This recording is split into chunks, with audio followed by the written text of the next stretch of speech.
Hello, day 91 of carnivore. My blood sugar has been very flat, and I actually have tweaked some things for my correction factor, using R a little slightly more aggressively, and it seems to be working wonderfully. And my blood sugar average was 126 for a long time. I just recently looked at my 2-week average. It's down to 120.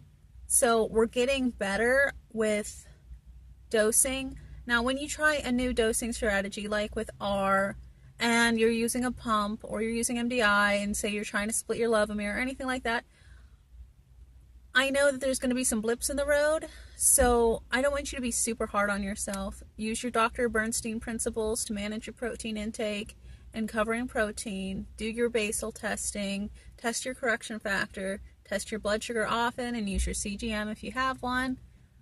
But don't be super hard on yourself if you have a blip in the system. I woke up at 136 this morning. I had been waking up around 100. Last night, though, I didn't dose for my protein right. I ate dinner late. I had been intermittent fasting, and that had been working a lot better. But last night, I decided that I was going to eat a little bit before around 4. And for some reason, my blood sugar will spike in the middle of the night. I'm probably going to go back to the intermittent fasting, or I might just do smaller meal in the evening, maybe just like 20 grams of protein instead of my normal 40. And that'll be fine too. I'll be hitting my macros.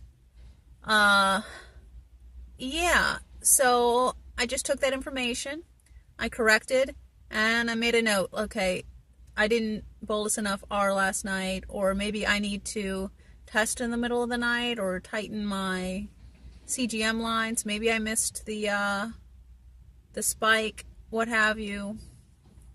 This morning my CGM said I was 115, but when I tested it was 136. So I mean CGM was off, so I didn't get an alarm telling me that I needed to correct. So there's a lot going on with that, and it's okay. It's one day. I corrected. Move on. Okay.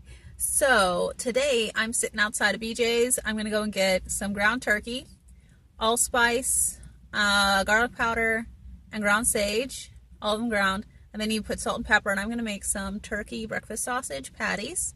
And I will put the link to the recipe in the description.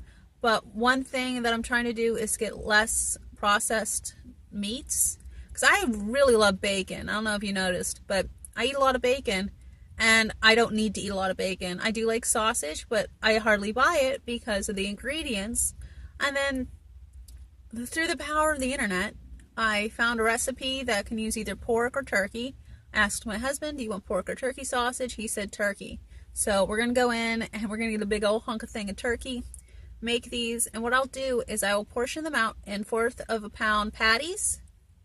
And then I'll fry them up. I'll pre-cook them. And then I'll throw them in, I'll let them cool, of course. I'll throw them in some bags for, what's that little vacuum thing I've got? The Food Saver bags. And I will food save them like maybe only like enough for like 3 days in each bag. And I'll stick those in the freezer and then pull them out as needed. So that way we can have homemade sausage patties in the morning for breakfast instead of the processed bacon. So I can cut down on that sort of thing. They also have eggs in there that I like, and I have a coupon.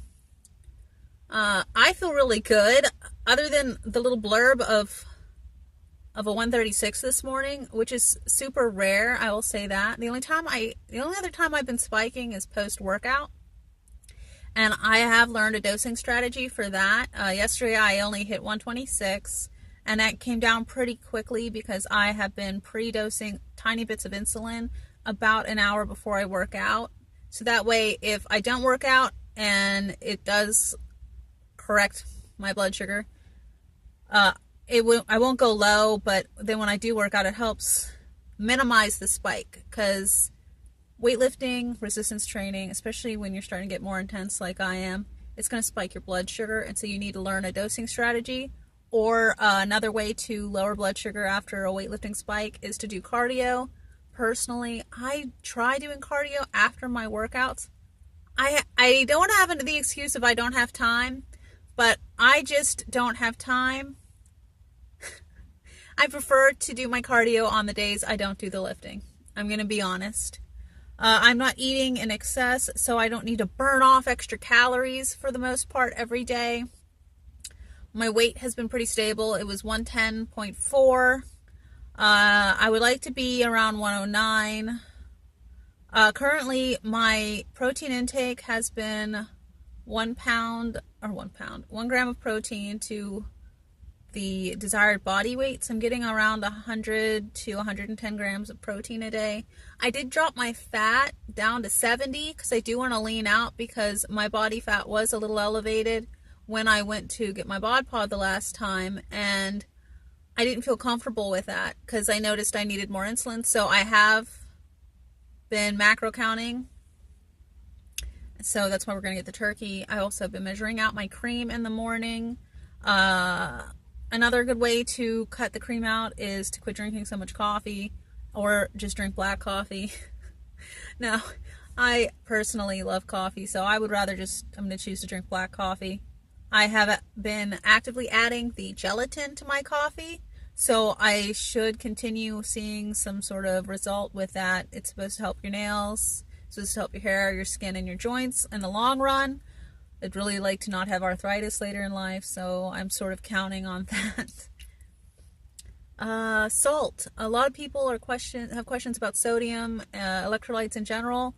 My advice, now mind you, I'm not a medical practitioner. This is just what I did. I followed the Ketogains electrolyte recommendations when I first started carnivore. I tracked. I used I still was drinking bouillon cubes. I don't really do that often because clean bouillon cubes are hard to find. And I still have a bunch that have like not good ingredients. So I only drink those if I feel like I need extra sodium then and now. I do have soul water still. I still have some natural calm, and I have light salt and potassium salt. So I actually go by, are my feet cramping a little bit? All right, I'm going to have some light salt in a glass of water. That will help. If I'm not sleeping well or I'm stressed out, I might have, it's unsweetened natural calm. You get the unflavored. It has some citric acid in it and magnesium citrate. You can put that in some water. Doesn't taste very good. I think it tastes like soap, but you can do that. You should need less electrolytes according to like all the sciencey stuff that I've read once you get fat adapted. Supposedly meat is supposed to have the perfect ratio of electrolytes for you as long as you're not overdoing it on water. I think that's all a personal thing, so you need to figure that one out for your individual needs. Personally, right now I'm doing fine just putting light salt on my food, and then maybe some soul water in my water, or even actually I've put salt in my coffee before. That's all personal. Don't get dogmatic about carnivore. There's a group called 100% Carnivore and Beyond I'm a member of on Facebook. It's run by Phil Escott, and it's carnivore, and then the beyond part is if you want to like add in a supplement, or if you like broccoli, and so like once a day you eat like a portion of broccoli. No one's going to kill you over it. No one's going to be like, you're a liar, you're not a carnivore. Now, you can be hyper carnivore. We ate a shit ton of meat as Paleolithic man. That's our formal calories, but we also still ate some vegetable matter on occasion. We ate some fruit on occasion. We ate honey on occasion. Just don't go thinking avocados are your natural diet, all right? Like, that's not a local food for me. I think local food for me, I'm in the Carolinas. What would I eat here? Collards? Kale? What's growing here? Tobacco. That doesn't mean that I should eat tobacco. But you know what I mean? I know in the vegan community, people will say, hey, I'm not vegan anymore, and they get tossed out like it's freaking Salem, Massachusetts, circa 14 something or other, and they're, being shunned like, and it's horrible. You don't shun people because they want to be healthy. A lot of people have gone to carnivore because they are on their last rung of health and they need to do something. So they go to carnivore. They see results. That doesn't mean they have to stay carnivore. All right? So we're all looking for health. So never begrudge a person who's trying to find out what works for them. And if they find out that this doesn't work for them, don't be mean to them, all right? Be nice to them. They tried. That's like telling the vegans who are going to carnivore that the reason why a vegan diet didn't work for them is because they did it wrong. No, most likely they were doing it right. They were supplementing and they still got sick. All right, so we can't do that to people who are falling off the wagon of the carnivore diet, right? We can't be hypocrites like that. So everybody needs to be nice to each other. And if you want to have a piece of dark chocolate, go for it. If you've done carnivore for 30 days and then decide that you want to make some creamed spinach out of Whole Foods ingredients or whatever you want, and it doesn't bother you, like, go for it, all right? This is a pursuit of health and feeling good and to not hurt anymore. And if you can tolerate these foods, I'm glad for you. This little rant is because somebody had mentioned potato in a group for their children who are non-diabetic and who are not carnivores, and people literally pounced on this lady, and then like she had to leave because everybody was too aggressive about her saying that she gave her kid some potato. It wasn't even processed potato. It was like roasted potato and butter and like roast beef and stuff. Like, come on. And so she left the group because people were being real a-holes to her about it. Anyway, I gotta go inside and get these groceries, and I will give you the link to the recipe, and just everybody be awesome to each other, okay? That's the end of the rant right there. Just be awesome to each other, be nice. You see somebody in need, help them. You see a little old lady standing and you've got a chair, give her your chair. You see a lady who needs help with the door. You see an old man who needs help loading his groceries up. Just go help people. Be nice all the time. Show your humanity. We're one big freaking village at this point, and I'm really tired of seeing people be mean to one another. I mean, I'm all about survival, but we need to be a community too. All right, that's enough ranting. Peace out.